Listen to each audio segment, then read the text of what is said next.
America ने लगभग आधा बिलियन डॉलर्स भारत के एक कंपनी को देने वाले हैं। वो कंपनी है अदानी ग्रुप। ये पता चल रहा है स्टेट डिपार्टमेंट की प्रेस रिलीज के जरिए कि सेक्रेटरी बाइडेन और डिफेंस सेक्रेटरी लॉयड ऑस्टिन जो है वो इंडिया आ रहे हैं फॉर 2+2 मिनिस्ट्रियल डायलॉग।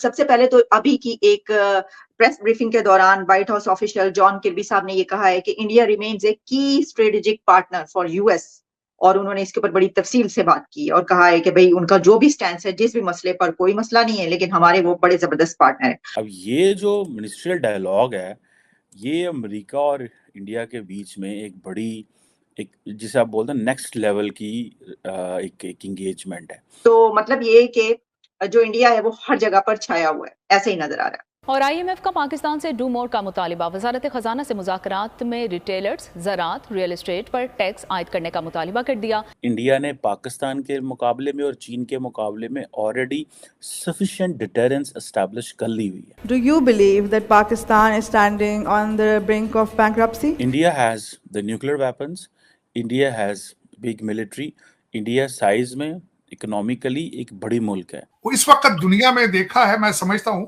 कि India is the only rising power है जो अपनी टर्म्स पर रिलेशनशिप चलाता है।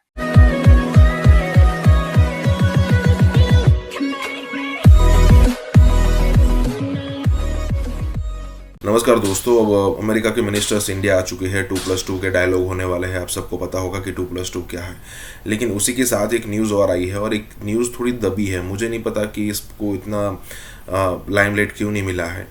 अब देखिए, श्रीलंका के अंदर जो पोर्ट है जिस पर चाइना ने कब्जा कर रखा है, उसके एग्जैक्टली सामने एक दूसरा पोर्ट बनाने की बात हो रही थी, और इसमें इंडिया और जापान जो थे वो इन्वेस्ट करने वाले थे। लेकिन आखिर के समय में श्रीलंका ने जापान को मना कर दिया, तो बचा सिर्फ इंडिया। अब वो इंडिया को मना नहीं कर सकता था, लेकिन चाइना के प्रेशर में आकर उसने जापान को मना कर दिया। लेकिन अब ऐसा हो रहा है कि उस पोर्ट को अदानी ने खरीदा है, और अमेरिका भी चाहता है कि सारी जगहों पर चाइना का दबदबा ना बढ़े, और इसीलिए यही चीज़ हो रही है कि भाई अमेरिका की तरफ से तकरीबन 550 मिलियन डॉलर जो है अदानी को दिए जाएंगे। मतलब तकरीबन 4 से 4.5 हज़ार करोड़। अब बहुत बड़ी अमाउंट होती है, और ये जो गठजोड़ है काम करेगा चाइना को दबाने के लिए वहाँ पर, या फिर आप कह सकते हो कि वो जो भी एक्टिविटी वहाँ पर करना चाहता है वो यहाँ से आसानी से पता चल पाएगी। इसी के साथ ये वीडियो शुरू करते हैं। ये पता चल रहा है स्टेट डिपार्टमेंट की प्रेस रिलीज के जरिए कि सेक्रेटरी बाइडेन और डिफेंस सेक्रेटरी लॉयड ऑस्टिन जो है वो इंडिया आ रहे हैं फॉर 2+2 मिनिस्ट्रियल डायलॉग। अब ये जो मिनिस्ट्रियल डायलॉग है ये अमेरिका और इंडिया के बीच में एक जिसे आप बोलते हैं नेक्स्ट लेवल की एक एंगेजमेंट है। मींस कि फॉरेन पॉलिसी एंड डिफेंस के एरियाज़ में जो है वो डिस्कशंस होंगी। लेकिन अहम चीज़ इसमें यह है कि जो एरिया इम्पॉर्टेंट है फॉर अमेरिका वो है इंडो पैसिफिक। सो इंडिया को अगर मेजर पार्टनर अमेरिका समझता है तो वो that is for India and countering China. ये बड़े मेजर थीम्स हैं, मेरा ख्याल है सबको इसकी समझ है। और एक ग्लोबल पार्टनरशिप है इंडो पैसिफिक कोऑपरेशन के हवाले से। और शुरू वो ये करते हैं जी कि हम क्वाड की जो लीडर्स समिट है वो हमारे लिए, हमें उसको आगे लेके चलना है, क्वाड को आगे लेके चलना है। अगर आपको याद हो, रिसेंटली डॉक्टर जयशंकर ने कहा था हमने क्वाड को ट्रीटी नहीं बनने दिया। जब आप ट्रीटी साइन करते हैं इंटरनेशनल लॉ में, then you are bound to go with the laws. For example, North Atlantic Treaty Organization NATO, the European Union is suppose to pay 2% of its GDP to the NATO. अपने defence पे लगाना है उन्होंने। इसीलिए Donald Trump आके कहते थे Europe में कि आप अपने पैसे देते नहीं, हमें आपके पैसे देने पड़ते हैं, all that. So doctor Jaishankar कह रहे हैं कि हमने क्वाड के साथ ट्रीटी नहीं की। क्वेश्चन ये इमर्ज होता है कि जितना लेवल ऑफ इनसिक्योरिटी यूरोप में है, क्या उतना लेवल ऑफ इनसिक्योरिटी इंडिया में आ सकता है that it needs to go for the American partnership और ट्रीटी विद द US? नहीं। उसकी वजह ये है कि India has the nuclear weapons, India has big military, India size में इकोनॉमिकली एक बड़ी मुल्क है। तो उनको जिस तरह यूरोप को छोटे छोटे मुल्क हैं तो उनको एक कॉन्टीन्यूसली सिक्योरिटी अम्ब्रेला चाहिए होती है, जो कि मेरा ख्याल है इंडिया को वो सिक्योरिटी अम्ब्रेला नहीं चाहिए। इंडिया ने पाकिस्तान के मुकाबले में और चीन के मुकाबले में ऑलरेडी सफिशिएंट डिटरेंस एस्टैब्लिश कर ली हुई है, और वो जो डिटरेंस है वो that keeps India's options open, that keeps India's foreign policy choices open, और वो एक ऑटोनमस रोल प्ले करता है। सो ऑटोनमी, जिससे एक लफ्ज़ हम बोलते हैं strategic autonomy, so India goes for a strategic autonomy because उन्होंने they have already done work on this. So पहली बात तो यह है कि क्वाड को इंडिया ने इस्तेमाल कर लिया लेकिन रिजेक्ट भी कर दिया कि हम कोई ट्रीटी नहीं करेंगे, ठीक है जी।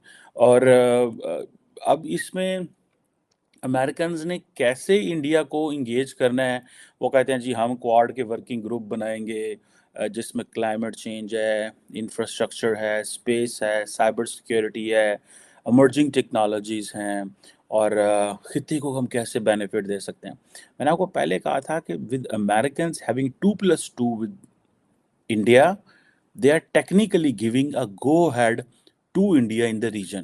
सबसे पहले तो अभी की एक प्रेस ब्रीफिंग के दौरान व्हाइट हाउस ऑफिशियल जॉन किर्बी साहब ने ये कहा है कि इंडिया रिमेन्स ए की स्ट्रेटेजिक पार्टनर फॉर यूएस, और उन्होंने इसके ऊपर बड़ी तफसील से बात की और कहा है कि भाई उनका जो भी स्टैंड है, जिस भी मसले पर, कोई मसला नहीं है, लेकिन हमारे वो बड़े जबरदस्त पार्टनर है। फरमाइएगा कि ये कहना अमेरिका की तरफ से कि की स्ट्रेटेजिक पार्टनर है और बड़ी तफसीली इसके ऊपर गुफ्तगू फरमाई उन्होंने, तो मतलब ये कि जो इंडिया है वो हर जगह पर छाया हुआ है, ऐसे ही नजर आ रहा है। देखिए, इस वक्त जो किर्बी साहब ने जो प्रेस कॉन्फ्रेंस में इंडिया को कहा कि वो हमारा स्ट्रेटेजिक पार्टनर रहेगा, ये उनकी मजबूरी है ये कहना। उसकी वजह ये है कि एक तो 5th लार्जेस्ट इकोनॉमी दुनिया की, नंबर 2 ये कि जो भारतीय डायस्पोरा है, जो उनका इन्फ्लुएंस है इस वक्त वॉशिंगटन डीसी में, वो या अगर ज्यादा नहीं है इजराइल से तो उससे कम भी नहीं, मैं इसको इस तरह कहूंगा। तो इस वक्त अमेरिकन की मजबूरी है कि वो भारत के साथ चलें, चाहे जैसे भी चले। मैं यहाँ पे ये मजबूरी का लफ्ज इसलिए इस्तेमाल कर रहा हूं, आपको शायद याद होगा आज से कुछ अर्सा पहले इन्होंने उनको यूनाइटेड नेशन प्लस की मेंबरशिप ऑफर की थी, which India turn it down, लेकिन उससे रिलेशनशिप उनके खराब नहीं हुए थे। वो इस वक्त दुनिया में देखा है, मैं समझता हूं कि India is the only rising power है जो अपनी टर्म्स पर रिलेशनशिप चलाता है, और किस खूबसूरती से चला रहा है। अब देखें, ईरान से, वो रशिया से तेल भी लेते रहे, उनसे S-400 भी ले लिया उन्होंने, टर्की लेता गया S-400 तो उस पर फॉरेन सैंक्शन लगा दी गई। तो इस वक्त जो मैं समझता हूं कि उनकी एक तो फॉरेन पॉलिसी, उनकी फाइनेंशियल स्ट्रेंथ, और उनका हाउस के अंदर उनकी सपोर्ट या ग्रिप, उनकी सब्जेक्ट। देखिए, आपकी दुनिया में पिज़राई या इज्जत तब होती है जब आपके साथ आपके मैसेज साथ हो, आपके पास एक ह्यूज मैंडेट हो, आपकी इकोनॉमी स्ट्रांग हो, ये सारी चीजें तब होती हैं। तो मेरे ख्याल में इसकी बहुत बड़ी मिसाल है। इसके साथ ही किर्बी साहब ने एक और भी स्टेटमेंट दी है, जो मैं बताना चाहूंगा कि इजराइल के साथ किस तरह बिहेव करते हैं वो।